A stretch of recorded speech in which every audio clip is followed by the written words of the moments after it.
રાજકોટ જિલ્લાના જેતપુરમાં મૈત્રી કરારનો એક અત્યંત કરુણ અને લોહિયાળ અંત સામે આવ્યો છે, જ્યાં માતાના મૈત્રી કરારથી નારાજ સાવકા પુત્રએ પોતાના મિત્ર સાથે મળીને કમલેશભાઈ વાઘેલા નામના વ્યક્તિની જાહેરમાં ઘાતકી હત્યા કરી નાખી છે। જેતપુરના કણકિયા પ્લોટ વિસ્તારમાં રહેતા કમલેશભાઈ જ્યારે બપોરે છાસ લેવા માટે ઘરેથી બહાર નીકળ્યા હતા તે દરમિયાન અગાઉથી જ રેકી કરીને બેઠેલા આરોપી જયન વાઘેલા અને તેના સાથી ધ્રુવ નૈયાએ તેમને આંતરીને તીક્ષ્ણ હથિયાર એટલે કે છરી વડે આડેધડ ઘા ઝીકી પોતે કાઢ ઉતારી દીધા। તપાસમાં ખુલાસો થયો છે કે મૃતક કમલેશભાઈ છેલ્લા 12 વર્ષથી આરોપીની માતા નીતાબેન સાથે મૈત્રી કરારથી રહેતા હતા કે જે સંબંધ આરોપી જયનને પસંદ ન હોવાથી તેણે આ હત્યાનું પૂર્વ આયોજિત કાવતરું કર્યું હતું। રાજકોટથી આવીને આરોપીઓએ એક દિવસ અગાઉ પણ હત્યાનો પ્રયાસ કર્યો હતો અને બીજા દિવસે તકની રાહ જોઈને આ જઘન્ય હત્યાકાંડને અંજામ આપ્યો હતો। ઘટનાના વાયરલ થયેલા વિડીયોના આધારે પોલીસે ગણતરીના કલાકોમાં જ બંને આરોપીઓ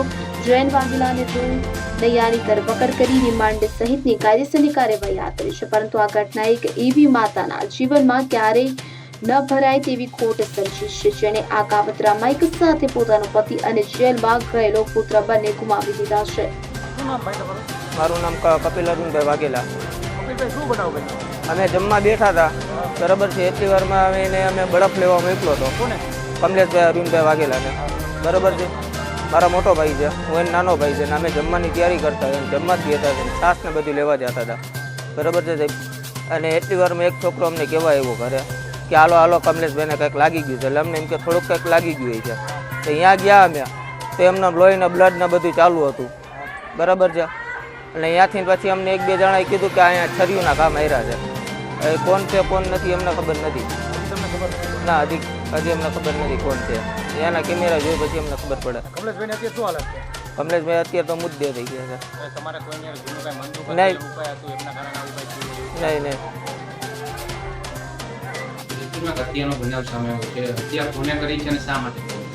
જેતપુરના કણકિયા વિસ્તારમાં આજે બપોરના સમયે એક હત્યાનો બનાવ બનવા પામેલ છે, જેમાં મરણ જનારનું નામ કમલેશ અરવિંદભાઈ વાઘેલા છે અને જે હત્યા કરનાર છે તેનું નામ જયનભાઈ કાળુભાઈ વાઘેલા છે।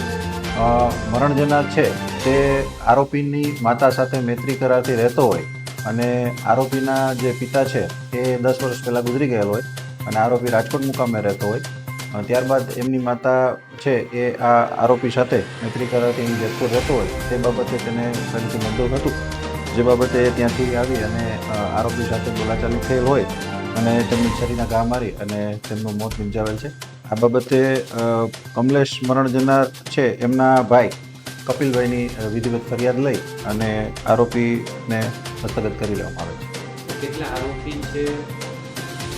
આરોપી અત્યારે એક આરોપી હસ્તગત કરવામાં આવે છે, તેની સાથે મદદગારીમાં અન્ય કોઈ આરોપી છે કે કેમ તેની પણ ચકાસણી થઈ રહી છે અને રેકી કરવા આવેલ હોય અને અન્ય કોઈ આરોપી આમાં ખુલ્લો પામશે તો તેમને પણ ધરપકડ કરવામાં આવશે।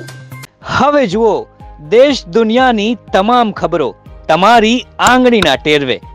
ઉઠાવો મોબાઈલ અને ગૂગલ પ્લે સ્ટોર પરથી ડાઉનલોડ કરો અમારી CN24 ન્યૂઝ મોબાઈલ એપ।